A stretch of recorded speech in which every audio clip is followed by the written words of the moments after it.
But I do recognize that this question is making that assumption that I and my team are stopping enrichment in order to implement equity. Thank you. How are schools connecting with local businesses to boost workforce development? I think that do you want to take that one for work? Thank you.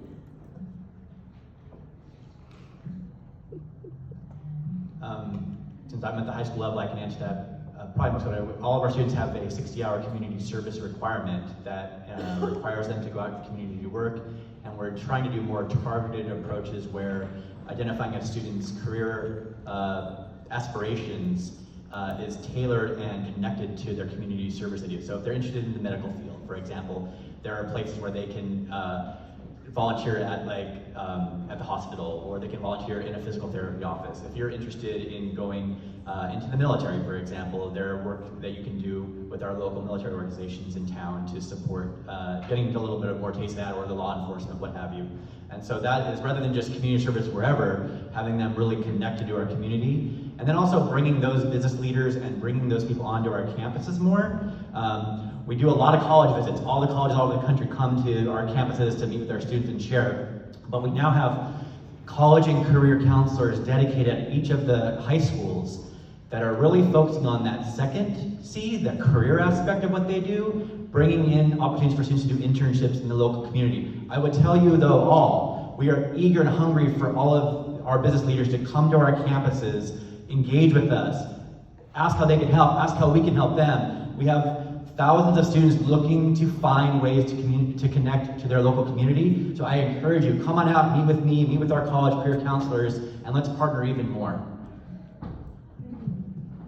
I gotta take the chance to plug another way that we're doing that. We have a long-standing partnership with the Department of Rehabilitation and our special education called the Bridges Program. We have dozens of kids with IEPs, with special education, that are out there working in local businesses. They get support interviewing for landing those jobs. They get on-site support. And we've just expanded that partnership last spring so that we could serve even a more wide group of students with special education needs. Thank you, gentlemen. See, it's a team approach.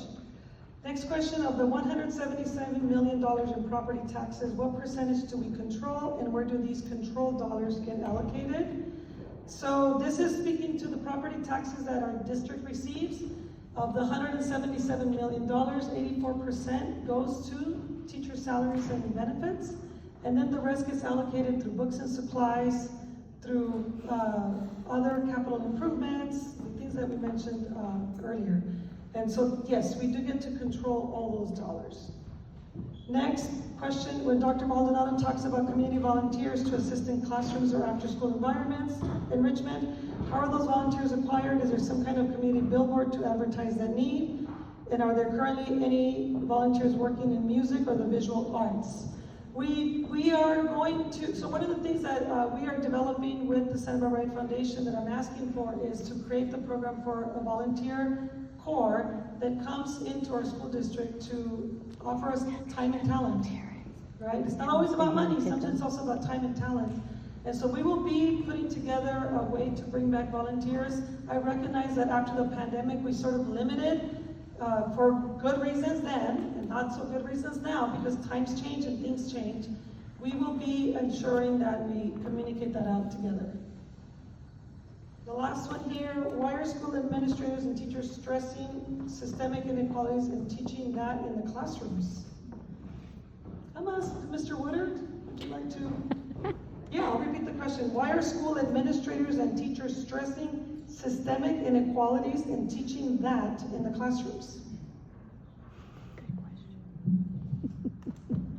I would reject the premise of that question, and I would invite anybody who feels that way to come out and talk to us at the school sites and see what we're doing.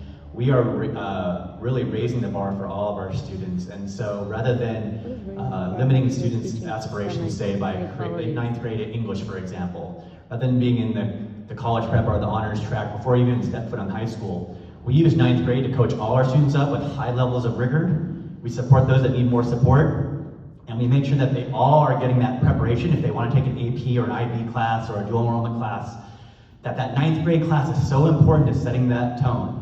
And in our old system, students often felt because they were not in that class, that they were not able to take those advanced classes down the road. When we've done that universal access by combining our honors and college prep in the same 9th grade class, but coaching them all up and meeting them where they are, we're seeing more students take those advanced classes in junior and senior year. We're seeing some of our more underrepresented students taking those classes and achieving what you saw in the statistics. And we're finding that those that were already performing well are still performing well or even better than they were before. So it is not a zero-sum game, as Dr. Maldonado said. I am a big believer that every student has the potential to excel. Some don't want to take an AP class, and that's totally fine. But I don't want to cut off those opportunities for students in 9th grade. And I believe passionately about that. And I know that requires us to change the way we do things, but I would argue, come on out and see how it's working, and talk to our teachers who are making it work. It's a way better system for our community. Counselors made it work, not the teachers.